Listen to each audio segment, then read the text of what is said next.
Le lavage des pieds des disciples n'était pas une chose limitée dans le temps.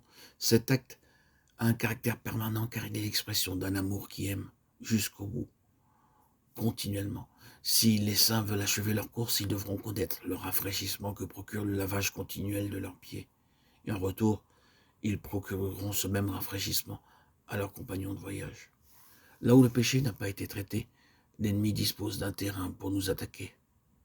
La mort, sous toutes ses formes, et le péché nous expose à ses assauts.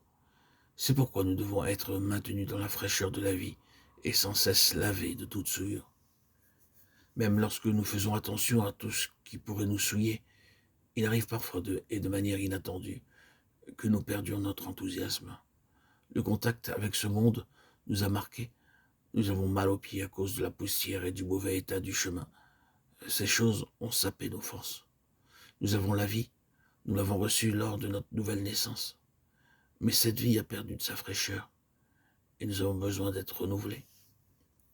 Ce n'est pas dans le corps qui a besoin d'être lavé, cela est seulement nécessaire pour les pieds. Et ils en ont besoin, régulièrement, car nous ne parvenons pas au terme de ce voyage en un seul jour. Lorsque nous marchons sur ce chemin et que nous perdons notre vitalité, nous sentons que quelque chose ne va pas bien dans tout le corps. Mais lorsque nos pieds ont été lavés, le corps tout entier est étrangement délassé. Bien souvent, notre manque de vitalité spirituelle peut être rapidement résolu par le lavage spirituel des pieds. Après avoir accompli ce service à l'égard de ses disciples, le Seigneur leur a dit « Comprenez-vous ce que je vous ai fait? Vous m'appelez Maître et Seigneur, et vous dites bien, car je le suis.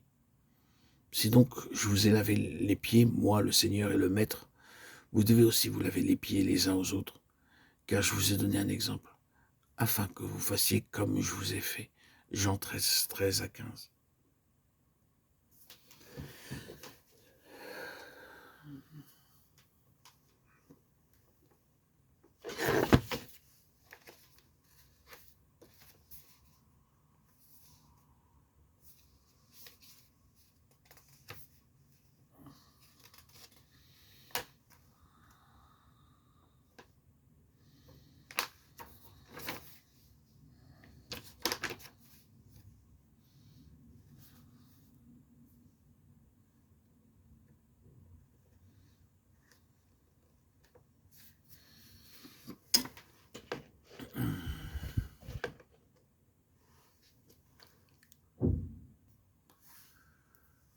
Frères et sœurs en Christ, bien-aimés, chers auditeurs, auditrices,